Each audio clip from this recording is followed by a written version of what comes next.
Ecclesiastes chapter 12. This is the last chapter of Ecclesiastes. All praise.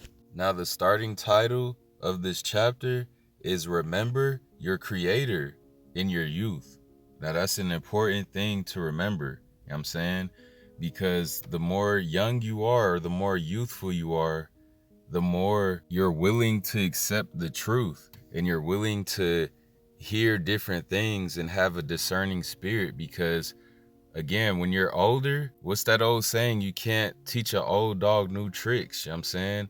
And that basically applies to this chapter, because you can't really teach somebody that's already seen things, done things, like that's already lived life. Like, how can you teach that person something? You know what I'm saying? They're already more than likely set in their ways, you know? And a prime example of this is, I'll use my life as an example.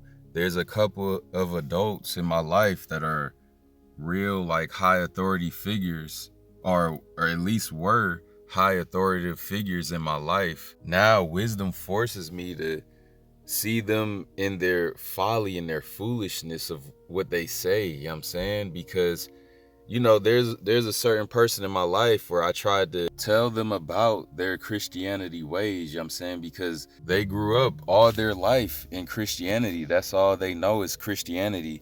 And now that I'm bringing the Israelites to the forefront and trying to explain that to them, it's kind of like talking to a brick wall. You know what I'm saying? They agree. They're like, yeah, I agree. But then their actions are not showing me that they agree with this newfound faith of the Most High. You know what I'm saying? That whole Christianity doctrine is all whitewashed. You know what I'm saying?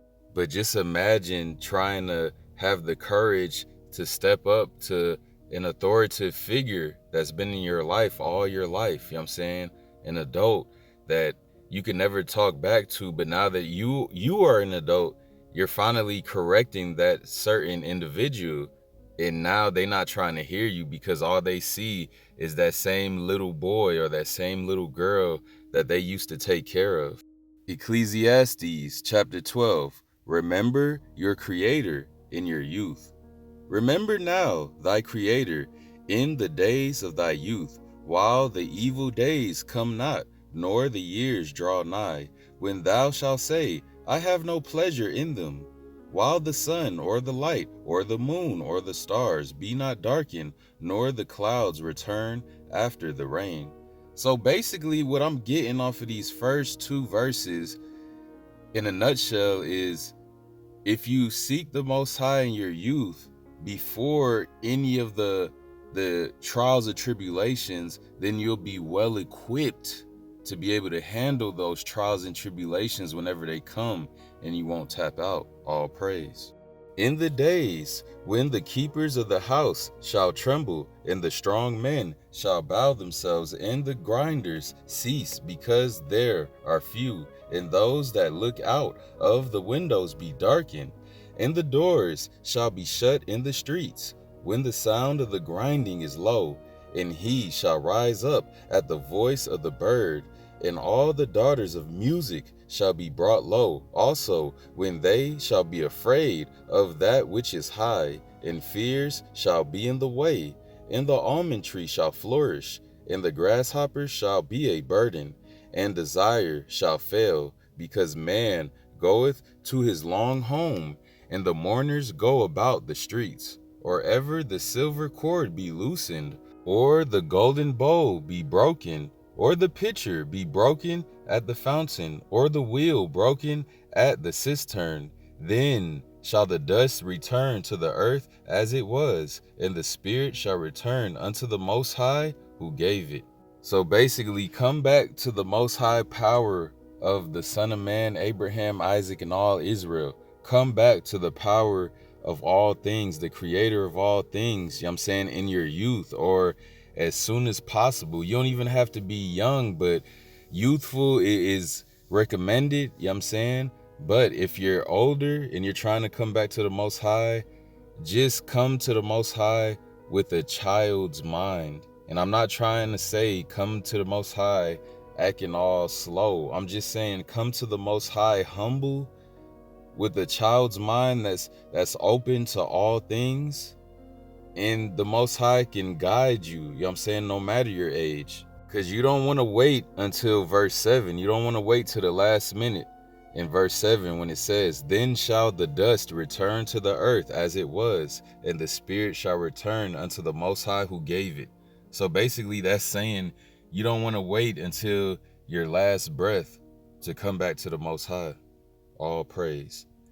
Fear the Most High and keep his commands. Vanity of vanities, saith the preacher, all is vanity. And moreover, because the preacher was wise, he still taught the people knowledge. Yea, he gave good heed and sought out and set in order many proverbs. The preacher sought to find out acceptable words, and that which was written was upright, even words of truth. The words of the wise are as goads, and as nails fastened by the masters of assemblies, which are given from one shepherd. And further, by these, my son, be admonished of making many books. There is no end, and much study is a weariness of the flesh. Let us hear the conclusion of the whole matter. Fear the Most High Power of Israel, and keep his commandments, for this is the whole duty of man. Let me repeat that, because that's the most powerful verse in this whole last chapter of Ecclesiastes, chapter 12, verse 13.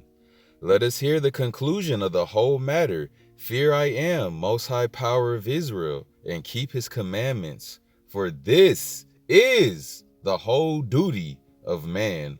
What's the whole duty of man? To fear the Most High Power of Israel and to keep his commandments. All praise. Last verse. For the Most High Power of Israel shall bring every work into judgment with every secret thing, whether it be good or whether it be evil. All praise to the power of the Son of Man, the power of the precious Holy Spirit, the power of Abraham, Isaac, and Israel. Father, I am that I am. Woo!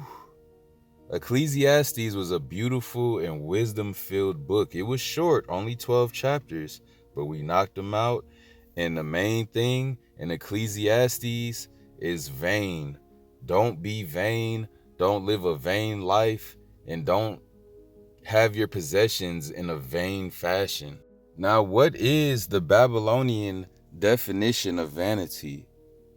Vanity is excessive pride in one's appearance or accomplishments. Excessive, that's the key word. Don't be too excessive, you know what I'm saying, with how you look, or too excessive with, you know, your lineups or your shape ups or just anything going on. Don't be too excessive in it, you know what I'm saying? Number 2, something about which one is vain or conceited. Number 3, worthlessness, pointlessness, or futility. Now, pointlessness, that to me, that's what vain means the most in what I comprehend is vanity or vain. It's just pointless. Instead of vain, just say pointless. It's pointless to do this. It's pointless to do that. And now that we understand what vain things are or what vanity is, now we can start observing our own life. And we could start observing how we live and try to take out as much vain and pointless things as possible so we could make more room for the Most High Power of Israel. All praise. Hey, Israel, keep your head up, keep your faith strong. I don't know what book we're going to get into tomorrow, but just know it's going to be a prophecy-filled book, because y'all remember what I told y'all. I like going from wisdom-filled books to prophecy books.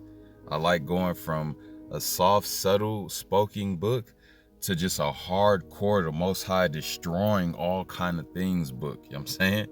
So with that being said, more than likely, we're going to hop into Revelation. But if I don't hop into Revelations, just know that whatever prophecy book that I start is going to be, you know, on that level of second Ezra's type level. You know what I'm saying? Revelations is on that second Ezra's type level, but there's many other books that's also on that level. All praise, Israel. Keep your head up and your faith strong. Shalom.